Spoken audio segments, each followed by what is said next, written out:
Rich dad poor dad, Robert T Kiyosaki by पुकू readers. Part 11। Part 9 और 10 में हमने सबक 5 अमीर लोग पैसे का आविष्कार करते हैं के बारे में जाना। अब हम जानेंगे अध्याय 7 सबक 6 सीखने के लिए काम करें, पैसे के लिए काम ना करें। 1995 में मैंने सिंगापुर के एक अखबार में इंटरव्यू दिया। युवा महिला रिपोर्टर समय पर आ गई और इंटरव्यू तत्काल शुरू हो गया। हम एक आलीशान होटल की लॉबी में कॉफी की चुस्कियां लगा रहे थे और मेरी सिंगापुर यात्रा के उद्देश्य पर चर्चा कर रहे थे। मैं प्लेटफॉर्म पर जिग जिगलर के साथ बैठने वाला था। वे प्रेरणा पर चर्चा करने वाले थे और मैं अमीरों के रहस्य पर बोलने वाला था। एक दिन मैं भी आपकी तरह बेस्ट सेलिंग लेखक बनना चाहती हूँ, उस महिला ने कहा। मैंने उसके कई लेख पढ़े थे और मैं उनसे प्रभावित हुआ था। उसकी लेखन शैली दमदार और स्पष्ट थी। उसके लेखों में पाठकों की रुचि जागने की क्षमता थी। आपकी शैली बहुत बढ़िया है, मैंने जवाब दिया। कौन सी चीज आपको अपने सपनों को हकीकत में बदलने से रोक रही है? मेरा काम कहीं का कहीं जाता है, उसने शांतिपूर्वक कहा। हर आदमी कहता है कि मेरे उपन्यास बढ़िया हैं, परंतु कुछ नहीं होता। इसलिए मैं अखबार के लिए काम कर रही हूँ। कम से कम इससे मेरा खर्च तो चल जाता है। क्या आप इस बारे में कोई सुझाव देना चाहेंगे? हाँ बिल्कुल, मैंने उत्साह से कहा। सिंगापुर में मेरा दोस्त है। वह एक स्कूल चलाता है जहाँ लोगों की बिक्री संबंधी प्रशिक्षण दिया जाता है।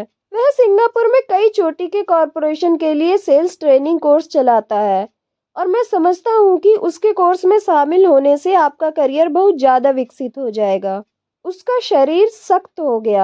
आप यह कहना चाहते हैं कि बिक्री सीखने के लिए मुझे स्कूल जाना पड़ेगा? मैंने सहमति में सिर हिलाया। आप सचमुच ऐसा कह रहे हैं या मजाक कर रहे हैं? एक बार फिर मैंने सहमति में सिर हिलाया। इसमें गलती क्या है?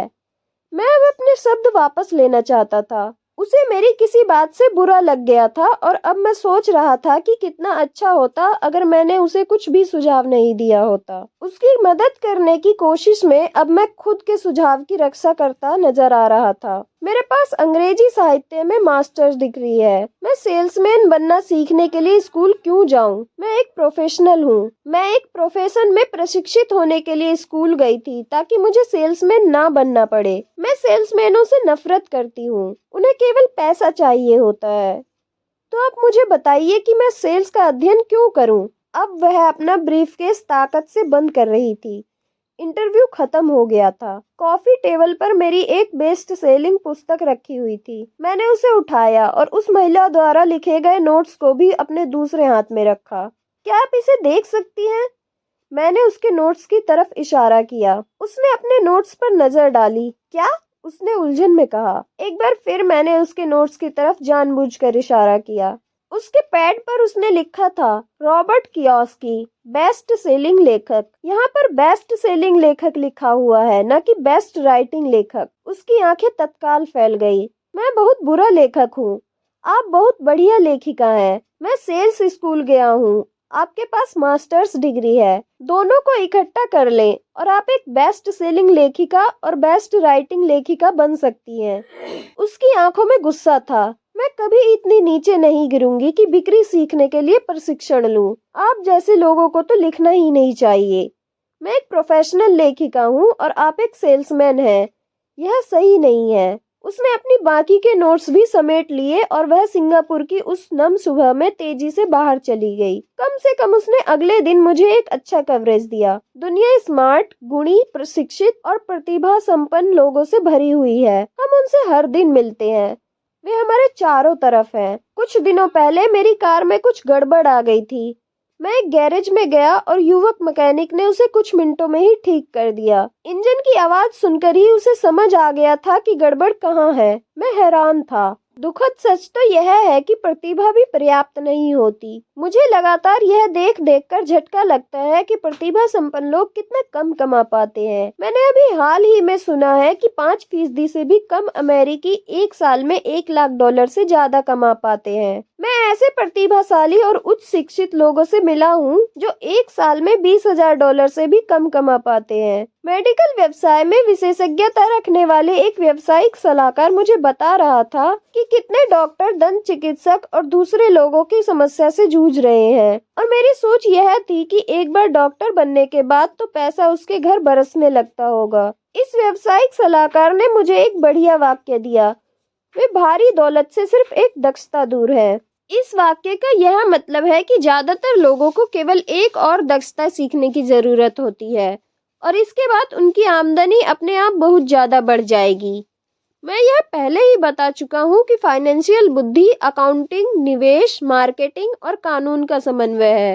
इन 4 तकनीकी दक्षताओं को मिला दें और पैसे से पैसा बनाना ज्यादा आसान हो जाएगा। जब पैसे की बात आती है तो ज्यादातर लोगों में केवल ज्यादा कड़ी मेहनत करने की दक्षता होती है। दक्षताओं के समन्वय का एक अच्छा उदाहरण अखबार की उस रिपोर्टर का है। अगर वह सेल्स और मार्केटिंग के क्षेत्र में दक्षता हासिल कर ले तो उसकी आमदनी हवा से बातें कर सकती है। अगर मैं उसकी जगह होता तो मैं एक एडवर्टाइज, कॉपीराइटिंग और सेल्स के कोर्स में शामिल हो जाता। फिर अखबार में काम करने के बजाय मैंने किसी एडवर्टाइजिंग एजेंसी में नौकरी खोजी होती। चाहे इस काम में वेतन कम भी मिलता, परंतु इससे वह यह सीख जाती कि सफल एडवर्टाइजिंग में प्रयुक्त होने वाले शॉर्टकट का प्रयोग किस तरह होता है। उसे अपना कुछ समय जनसंपर्क में भी देना होता, जो एक महत्वपूर्ण दक्षता है। वह यह भी सीखती कि प्रमुख प्रचार में किस तरह लाखों कमाए जाते हैं। फिर रातों में और सप्ताहांतों में वह अपना महान उपन्यास पूरा कर सकती थी।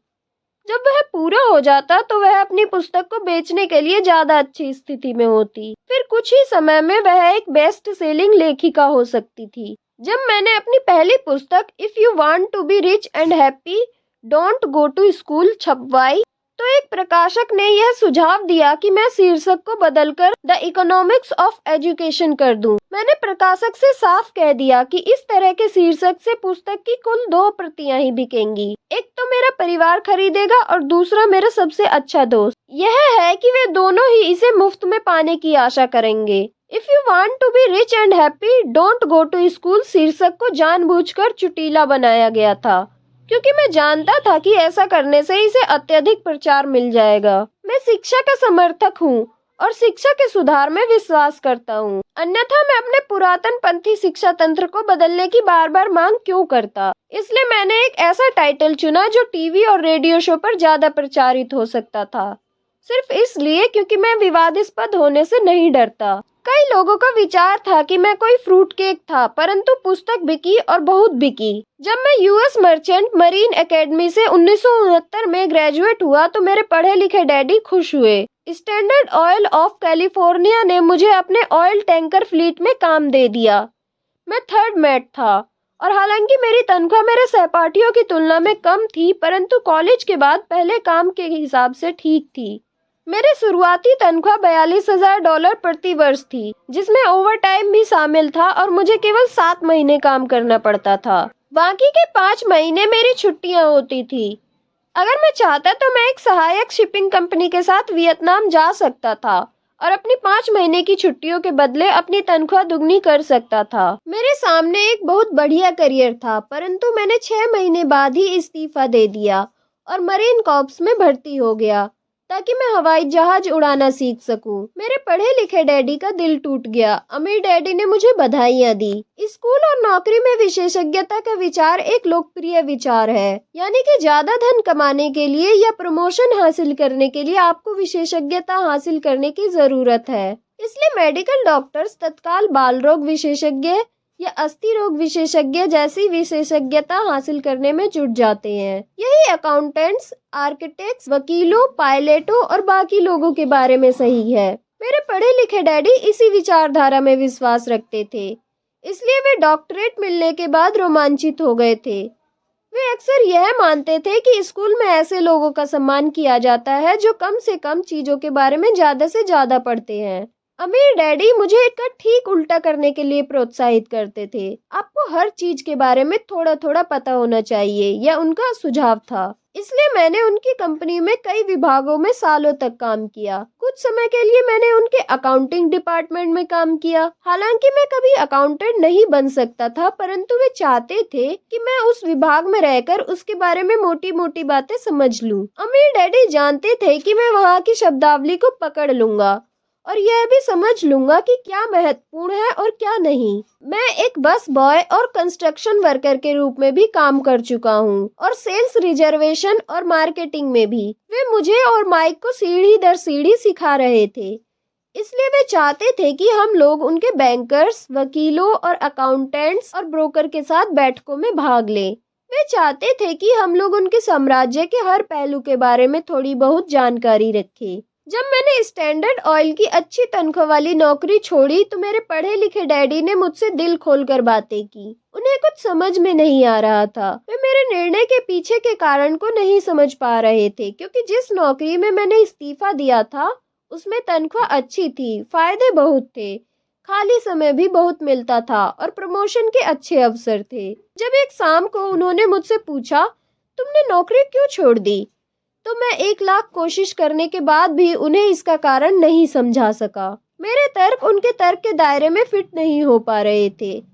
समस्या यह थी कि मेरा तर्क मेरे अमीर डैडी का तर्क था। मेरे पढ़े लिखे डैडी के लिए नौकरी की सुरक्षा ही सब कुछ थी। मेरे अमीर डैडी के लिए सीखना ही सब कुछ था। पढ़े लिखे डैडी का विचार था कि मैं शिप ऑफ ऑफिसर बनने की शिक्षा ग्रहण करने स्कूल गया था।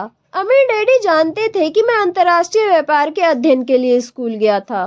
तो एक विद्यार्थी की तरह मैं सुदूर पूर्व और साउथ पैसिफिक जाने वाले जहाजों पर, बड़े फ्रूट्स पर, ऑयल टैंकरों और यात्री जहाजों पर काम करता रहा। अमीर डैडी इस बात पर जोर देते थे कि मैं यूरोप की तरफ जाने वाले जहाजों के बजाय प्रशांत महासागर पर अपना ध्यान केंद्रित करूं, क्योंकि भविष्य के देश एशिया में है, यूरोप में नहीं। जबकि मेरे ज्यादातर सहपाठी, जिनमें माइक भी शामिल था, अपने घरों पर पार्टी और मौज मस्ती करते थे, तब मैं Japan, Taiwan, Thailand, Singapore, Hong Kong, Vietnam, Korea, Tahiti, Samoa और फिलीपींस में व्यवसाय, लोगों, बिजनेस शैलियां और संस्कृतियों का अध्ययन करता था। मैं भी पार्टी कर रहा होता था, परंतु अपने घर पर नहीं। मेरा ज्ञान बहुत तेजी से बढ़ रहा था। पढ़े लिखे डैडी कभी नहीं समझ सके कि मैंने यह नौकरी क्यों छोड़ी और इसके बाद मरीन कॉर्प्स में क्यों शामिल हुआ।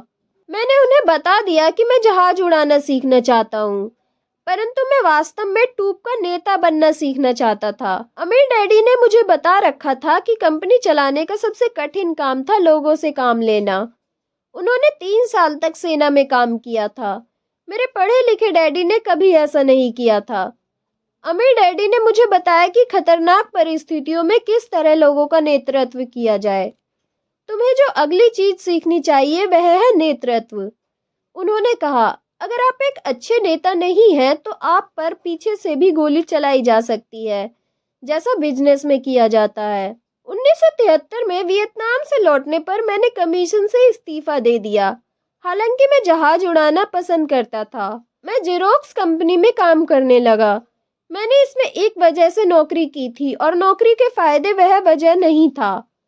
मैं एक शर्मीला आदमी था और बिक्री का विचार मुझे दुनिया का सबसे डरावना विषय लगता था।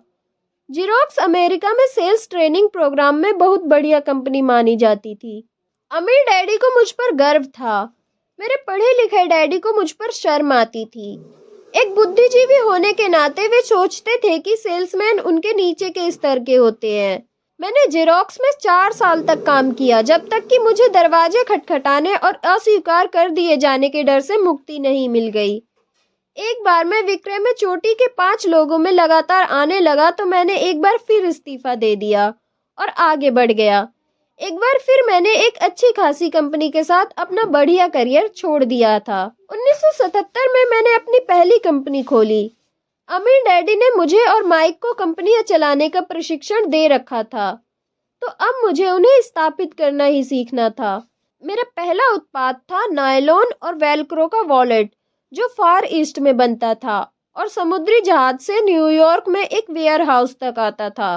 मेरी औपचारिक शिक्षा पूरी हो चुकी थी और अब मेरे पंखों की मजबूती की परीक्षा का समय आ गया था। अगर अब मैं असफल होता तो मैं दिवालिया हो गया होता। अमीर डैडी का मानना था कि 30 साल के पहले दिवालिया होना सबसे अच्छा होता है, आपके पास संभलने का मौका होता है, उनकी सलाह थी। मेरे 30वें जन्मदिन की शाम को मेरा पहला शिपमेंट कोरिया से न्यूयॉर्क के लिए रवाना हुआ। आज मैं अंतर्राष्ट्रीय स्तर पर बिजनेस करता हूँ और जैसे मेरे अमीर डैडी मुझे प्रोत्साहित किया करते थे, मैं विकासशील देशों पर ध्यान केंद्रित करता हूँ। आज मेरी निवेश कंपनी दक्षिण अमेरिका, एशिया, नॉर्वे और रूस में निवेश करती है। एक कहावत है, जॉब एक संक्षिप्त रूप है जस्ट ओवर ब्रोक का, और दुर्भाग्य से यह करोड़ों लोगों के लिए सही साबित होता है। क्योंकि स्कूल यह नहीं समझता कि फाइनेंशियल बुद्धि भी बुद्धि का एक रूप है, इसलिए ज्यादातर कर्मचारी या मजदूर अपने साधनों के भीतर रह रहे हैं। वे मेहनत करते हैं और अपने बिल चुकाते हैं। एक और डरावनी मैनेजमेंट थ्योरी है, काम करने वाले इसलिए कड़ी मेहनत करते हैं ताकि उन्हें नौकरी से ना निकाल दिया जाए, और मालिक उन्हें केवल इतना देते हैं ताकि काम करने वाले छोड़कर न चले जाएं। और अगर आप ज्यादातर कंपनियों की तनख्वाहें देखें तो आप पाएंगे कि इस बात में थोड़ी बहुत सच्चाई तो है। इसका कुल परिणाम यह होता है कि ज्यादातर कर्मचारी आगे नहीं बढ़ पाते। वे वही करते हैं जो उन्हें सिखाया जाता है, सुरक्षित नौकरी खोज लो। ज्यादातर काम करने वाले कम समय के पुरस्कारों जैसे वेतन और दूसरे फायदों के लिए काम करते हैं, परंतु दीर्घकालीन दृष्टि से यह उनके लिए घाटे का सौदा साबित होता है। इसके बजाय मैं युवा लोगों को यही सलाह दूंगा कि नौकरी खोजते समय वे इस बात पर कम ध्यान दें कि वे कितना कमा रहे हैं, और इस बात पर ज्यादा ध्यान दें कि वे कितना सीख रहे हैं। रास्ते पर आगे की तरफ देखकर यह तय करें कि किसी खास प्रोफेशन को चुनने के पहले और चूहा दौड़ में फंसने से पहले वे कितनी दक्षताओं में पारंगत होना चाहते हैं।